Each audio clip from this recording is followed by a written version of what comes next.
Sejam bem-vindos ao Gélidos Domínios e Éter Tenebris. Estamos retomando a discussão de hidrodinâmica relativística. Eu estou aqui com o retorno para ver se meu som está ficando bom, né? Para ninguém mais reclamar do som do canal. Então, o último vídeo gravado foi o vídeo 7 dessa sequência do Steven Weinberg. O Weinberg foi o último livro que a gente pegou nessa série do grupo de livros de relatividade geral, mas agora a gente deu uma andada nele, né? A gente adiantando bastante a discussão desse livro, até porque, assim, eu estou querendo entrar logo, né? No outro eu mostrei isso aqui errado. Ontem eu apresentei energia e momento e spin no último vídeo. Hoje eu vou discutir hidrodinâmica relativística para fluidos perfeitos. Para fluidos imperfeitos, vai ficar para a próxima. E aí, são mais dois tópicos só para poder entrar em relatividade geral. Aí, todos os livros chegarem em relatividade geral, aí vão rodar de novo. Para todos estarem no mesmo nível e a gente fazer uma live de exercícios dessa primeira parte. E a discussão lá de simetria de Lorentz via o livro do Bourboulon continua independente também. Pois bem, então, assim, a gente começa, antes de começar, a gente agora pede apoio em todas as oportunidades, apoio financeiro em todas as oportunidades. Está passando aqui embaixo o apoio-se do canal. Essa é a loja de camisas do canal, né? A Éter Tenebris pondo uma penca.etertenebris, é alguma coisa assim, né? Está passando aqui embaixo o apoia-se e tem o Pix do canal. E ainda tem agora a rifa do livro Sakurai Napolitano, que é cada número R$10 que a gente está fazendo. Além disso, já que a gente está fazendo avisos, na quinta-feira, amanhã, né, nós vamos ter mais uma live, a terceira live, com o professor Chico Lustosa, falando sobre interpretações da mecânica quântica. Agora, sobre o livro, né, Teorias e Interpretações da Mecânica Quântica. E esse vai ser acerca do paradoxo EPR, né, Einstein-Podolsky-Rosen, que é um dos temas mais fascinantes da física, né, que envolve, inclusive, aí, hoje em dia, as questões com o lado Maldacena, em que ele diz que emaranhamento é equivalente a pontes Einstein-Rosen. Então, são coisas que a gente tem muito interesse em discutir, muito interesse em estudar, e que praticamente ninguém... É muito difícil as pessoas discutirem, né? Então, vamos ver como é que os campos de matéria em relatividade geral são apresentados, né? A gente já tinha discutido esses campos no vídeo passado. Eu fiquei devendo algumas coisas, algumas demonstrações em termos vetoriais, em que aqui eu continuo devendo, que são demonstrações que eu vou deixar para lives de relatividade geral. Muito bem. Aqui eu estou definindo o tensor momento-energia para um fluido perfeito, onde ele é diagonal, né, onde os termos da diagonal, o termo temporal da diagonal equivale à densidade de matéria ou densidade de energia, e o outro termo equivale à pressão. Né? Então, eu tenho um tensor de segunda ordem, em que ele só tem termos na diagonal, ou seja, é uma matriz 4x4, só com termos na diagonal, onde o primeiro termo é ρ e os outros três são a pressão.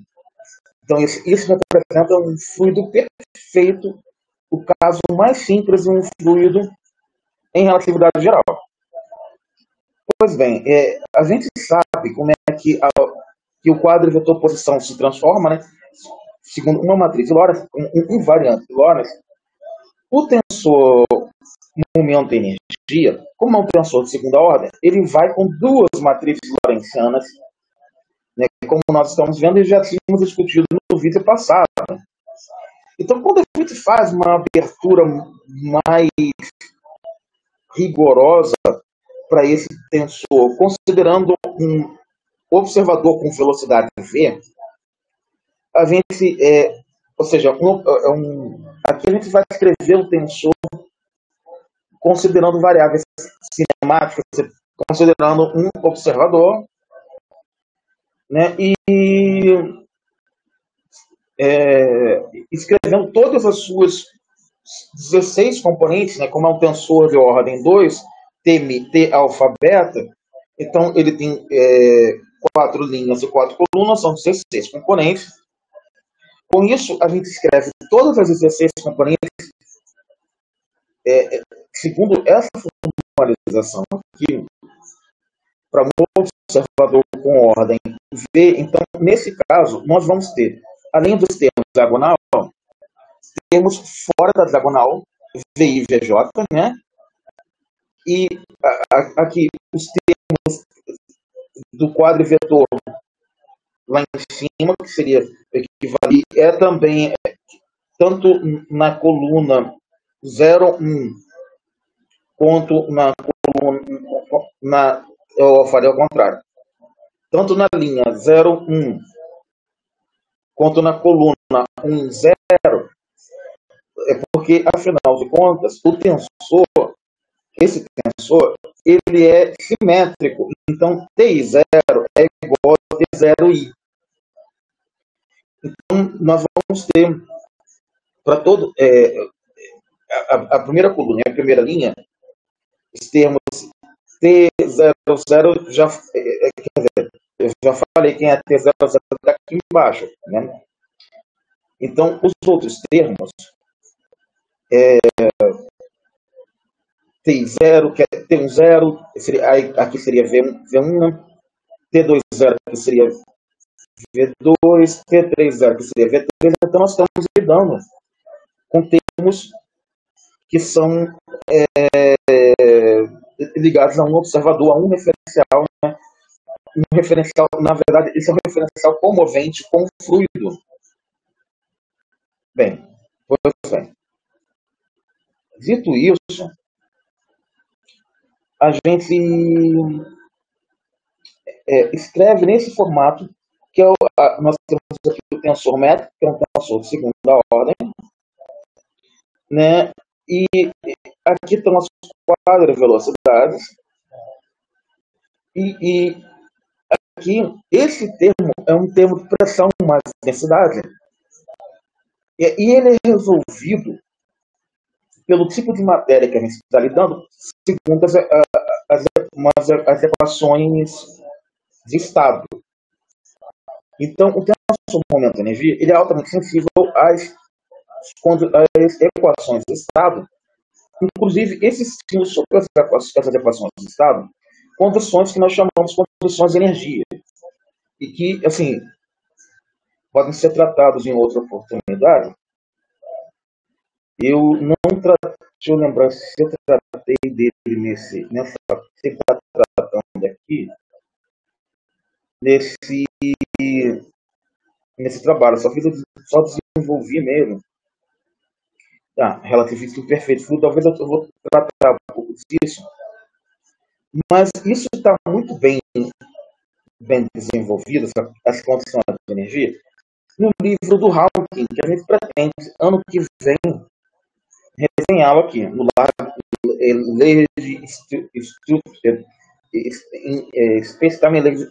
Lady Studer of Space-Time, ou seja, o espaço-tempo em larga escala. Lady Structure of Space-Time, a estrutura do espaço-tempo em larga escala. Agora sim, lembrei o título. Então, essa é a descrição do transformamento em energia para um fluido perfeito. Esse é o caso mais simples, né? Então, nós temos aí esse transformamento em energia.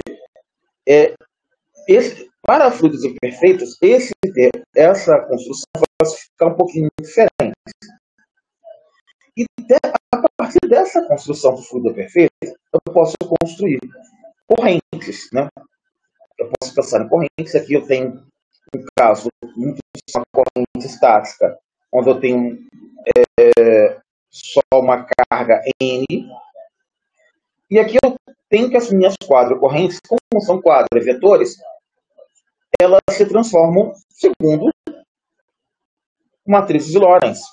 Elas são invariantes de Lorentz. Então, elas são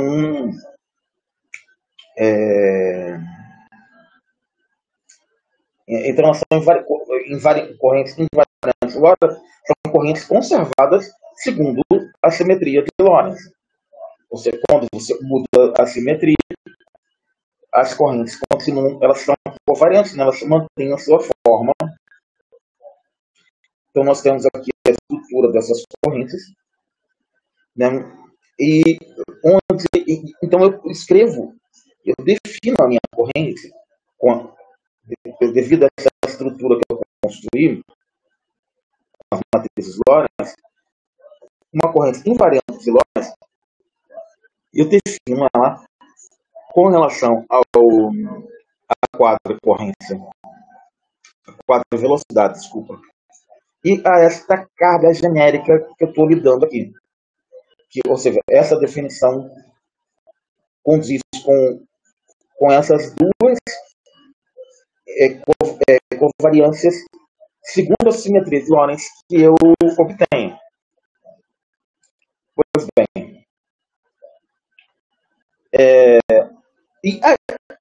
dito isso, tendo isso, eu posso estudar. Eu tinha estudado já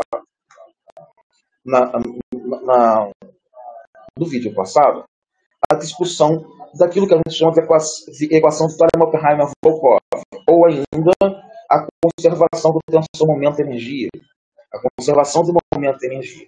E aí lá eu tinha encontrado um tensor que era um quadrivetor, né, que seria um quadrivetor que seria, na verdade, uma quadriforça. Então, quando a gente está em equilíbrio hidroestático, o equilíbrio hidroestático é representado por aquela quadriforça do vídeo passado sendo zero. E, nesse sentido, a gente tem que isso aqui se conserva. Eu tenho essas contas muito bem abertas em um trabalho meu na Revista Brasileira de Ensino de Física, que se chama Hidrodinâmica Relativística, a representação de diversos fluidos em relatividade geral. Botar meu nome, botar esses títulos, você acha, mas eu vou acreditar ele aqui embaixo. Então, quando você faz essa divergência do tensor do momento de energia, e você calcula, você aplica isso aqui, então, isso aqui é uma matriz de Minkowski, né, uma métrica de Minkowski, a derivada vai bater aqui, formando um gradiente da pressão. Aqui também vamos ter gradiente da pressão, gradiente da densidade. Nós vamos ter derivadas das quadras. Então, assim, esse é o primeiro termo, corresponde a esse termo aqui, e esse segundo termo, que é esse divergente, né, que atua em cima das quadras, dessa corrente de quadras de velocidades aqui, que está associada a isso, que seria uma carga, né? Esse tensor aqui, ele está me dando aquilo que seria uma geodésica do espaço-tempo, né? Aquilo que a gente chama de geodésica. Então, que a gente vai estudar assim que a gente... aqui não temos curvatura nem nada. Mas é interessante esse objeto ser novamente estudado quando a gente tiver essa curvatura. E isso é o que eu faço lá no meu artigo de hidrodinâmica relativística.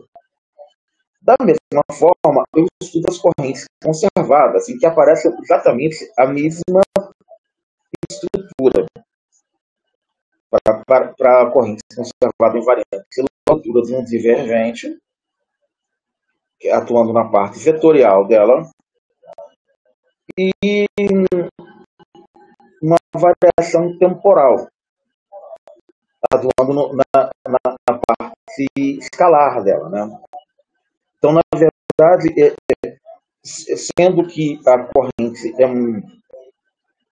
um quadro vetor, né, e o tensor momento de energia está sofrendo uma divergência também, que é convertida em gradiente da pressão aqui, e aqui em um divergente dessa matriz 4x4 que representa esse produto tensorial dessas duas quadras velocidades, tendo como termo, como peso, né, esse termo aqui, que está associado ao tipo de matéria com que a gente está lidando, que é representado pela equação do estado. Então, nós temos com isso uma forma de escrever a equação relativística, uma versão relativística, para a equação de Euler. Do lado esquerdo, aqui, nós temos a equação de Euler exatamente como ela é conhecida na mecânica de fluidos não relativística. Mas, do lado direito, a gente tem um fator de Lorentz e um fator associado ao tipo de matéria com que a gente está lidando. Então, aí um gradiente de pressão, né? E uma derivada temporal da pressão ligada acoplada com uma velocidade. Então, isso aqui é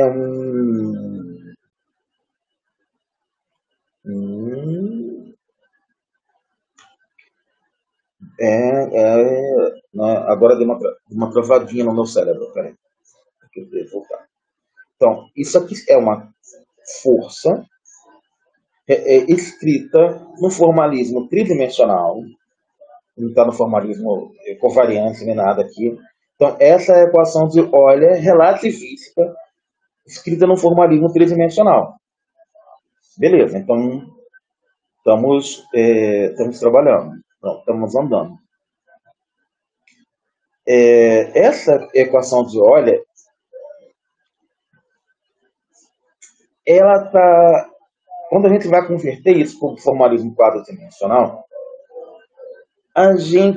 isso equivale ao estudo da variação do produto escalar de duas quadras de velocidade. O produto escalar, ele é um invariante em relatividade. Em relatividade geral, nós temos o produto escalar como invariante. Então, quando a gente estuda a variação do produto escalar, nós temos que ele é zero, e isso implica que a quadra velocidade ela é perpendicular a um objeto que nós poderíamos dizer, em algum sentido, que isso é uma quadra aceleração. equivalente. E eu estou fazendo isso aqui para resolver este problema. Toda essa discussão agora, que eu defini a equação corrente, mostrei a equação de Euler, eu mostrei continuo com a equação de Euler, eu vou definindo um produto escalar. Na verdade, o que eu vou fazer agora é mostrar que isso aqui, quando eu abro esse produto escalar para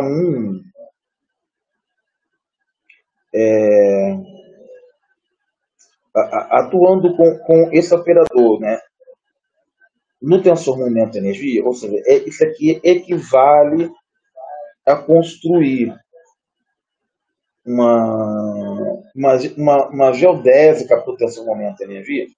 Eu fico com essa relação do fluxo aqui. Ou seja, aqui, isso equivale a uma equação de Euler considerando o tensor momento-energia. Então, eu estou estudando, né, que o tensor, e isso aqui também é um produto escalar. Esse setor aqui é um produto escalar em si, de um tensor de ordem 2 com um tensor de ordem 1. Então, fazendo essa conta, né, eu encontro o equilíbrio hidroestático, que é justamente aquilo que a gente diz que é dado por uma equação de Tolman, Oppenheimer, Volkov, que nós escrevemos agora. Então eu tenho que o gradiente da pressão ele é igual a menos a corrente multiplicada por esse setor aqui, que ele tá correspondendo a alguma coisa em termos sonoros que poderia ser indicada como índice de refração do meio, como velocidade do som. Existem algumas interpretações plausíveis para se discutir esse segundo termo dessa equação de Euler. Né?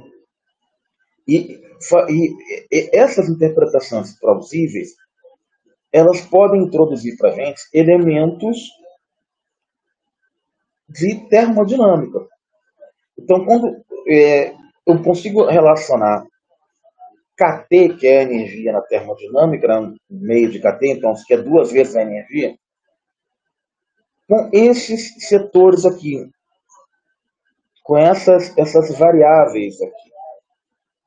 Né? Então, eu estou atuando com uma diferencial de sigma, eu já vou dizer quem que ele é. Eu tenho a variação desse sigma, que é proporcional a uma equação de Euler para esse sigma. Pois bem, então esse sigma ele já vai aparecer. Né? Mas percebam que a gente está lidando aqui com algo escalar, uma grandeza escalar. Então eu uso novamente a definição do tensor momento-energia que eu trago da aula passada, do vídeo passado, associado exatamente aos momentos e à energia, né? Isso aqui é uma distribuição discreta de matéria, né? Seria uma nuvem de partículas, um negócio assim. Então, onde cada partícula está numa posição n, né, numa posição, e aí eu vou tendo somatórios e os somatórios de todas as enésimas partículas me dá ao fim do dia o tensor momento-energia dessa distribuição de matéria, né? Pois bem, então com isso eu consigo definir quem é a minha pressão, que é o meu TII, que eu já tinha definido anteriormente, logo no início, o primeiro slide foi isso, e quem é a minha densidade de energia para essa distribuição genérica de partículas. Né? Pois bem, onde o N, que é a distribuição genérica de partículas, o N fica correlacionado com a distribuição genérica de partículas desse jeito. Então, ele seria mesmo como um portador de carga, um portador de inércia. Ou seja, é nesse N é que está o conteúdo desse material que a gente está carregando aqui. Que quando eu escrevo ele em termos desse delta de Dirac, eu tenho uma distribuição de partículas segundo esses vetores, nessa distribuição, isso se dá no espaço vetorial. Então, ponto x é igual a 1 desses x1, x2, x3 e assim vai, aí eu conto ali, esse n me dá o número de partículas que eu tenho, né? Ou seja, isso é uma distribuição discreta. E existe uma condição sobre essa pressão, né? Que acaba sendo uma condição imposta sobre o momento e sobre a energia, que é essa aqui, que é uma das condições de energia que eu tinha comentado. Quando eu desenvolvo essa condição, eu posso escrever a energia como aproximadamente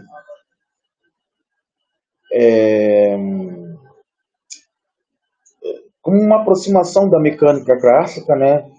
Eu tenho aqui a energia tipicamente clássica, mais um termo de repouso, C aqui, que é o termo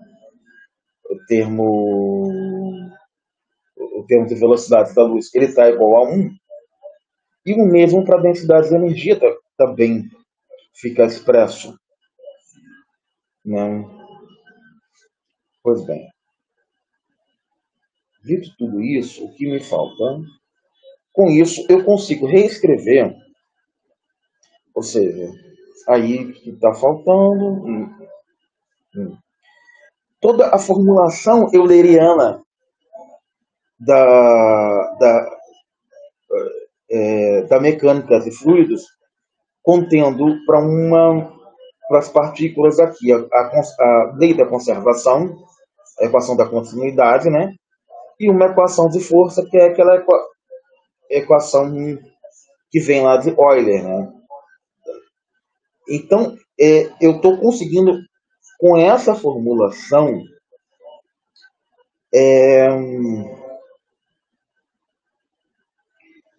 descrever os termos cinemáticos e dinâmicos em termos termodinâmicos. Então aparece a velocidade, aparece a carga, aparece a variação da velocidade e aparece a variação da carga. Temporal, né? Variação temporal da velocidade e variação temporal da carga. Então aqui eu tenho que essas cargas precisam ser conservadas, e aqui eu tenho a força agindo sobre cada uma dessas cargas, né? Então, isso aqui expressa uma conservação de energia. Então, assim, fazendo substituindo esse P1 aqui sobre o N, né? E aqui, ou seja, está batendo aqui Nabra P1, né? Aí eu tenho P mais O, N1, então eu consigo isolar tudo isso. Aqui, colocar em termos, colocar o P para lá,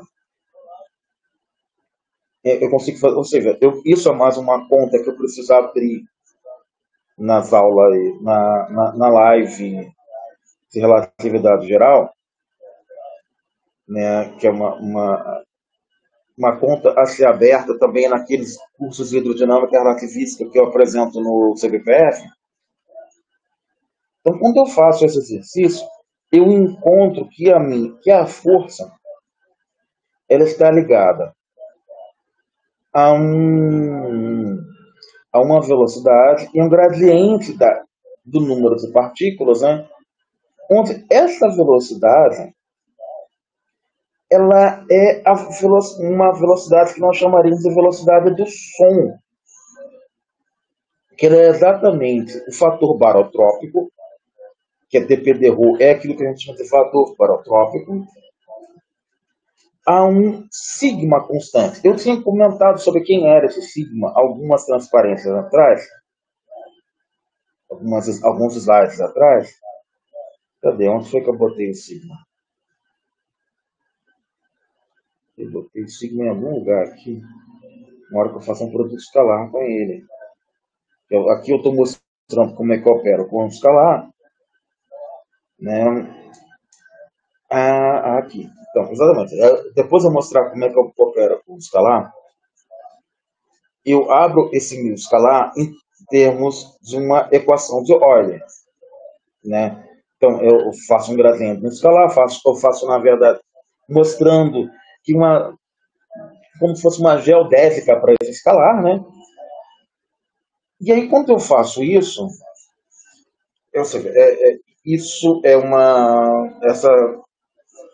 então, esse sigma, da forma como ele está definido aqui,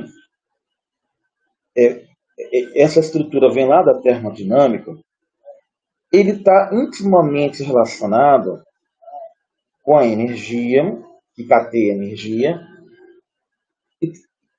Então, sim, ele pode ser escrito de alguma forma. O que tem quando você escreve a segunda lei da termodinâmica? Né? O U é igual a T ds. Aí você tem uns outros elementos termodinâmicos aqui: densidade, número de partículas, pressão, e esse D é derivado. Né? 1 sobre N, né? Então, o que a gente está lidando aqui é com alguma coisa muito parecida com a entropia. Esse escalar é alguma coisa muito parecida com a entropia. Então, a gente pode dizer que o que está acontecendo aqui, que essa propagação do som, essa velocidade do som, é uma velocidade do som a uma entropia constante, a um fluido que ele é isentrópico. Ou seja, eu não estou tendo trocas de calor ao longo desse fluido. E isso equivale a uma das propriedades que nos faz chamar esse fluido que nós estamos tratando de um fluido perfeito. Então, assim, o que eu deixei pendente, que eu fui passando e fui acumulando para explicar depois. Eu não expliquei essa condição de energia, né? Eu atropelei, isso vai ficar para a live. Abrir isso aqui também tem que ficar na live. Aqui está a equação da continuidade, considerando a velocidade do som para N partículas, né? Onde eu acabo encontrando essa velocidade do som, quando faço dp/ρ, que isso considerando isso aqui, né? Eu faço P alguma coisa do tipo ρ sobre 3, então dp/ρ é um terço. Raiz é um terço, né? Então, no caso, aqui eu estou considerando a igualdade. Cenário, então, essa seria a velocidade máxima da velocidade nesse fluido, né? Então, pois bem.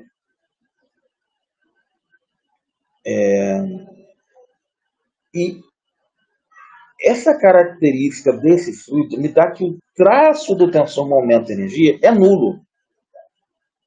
Né?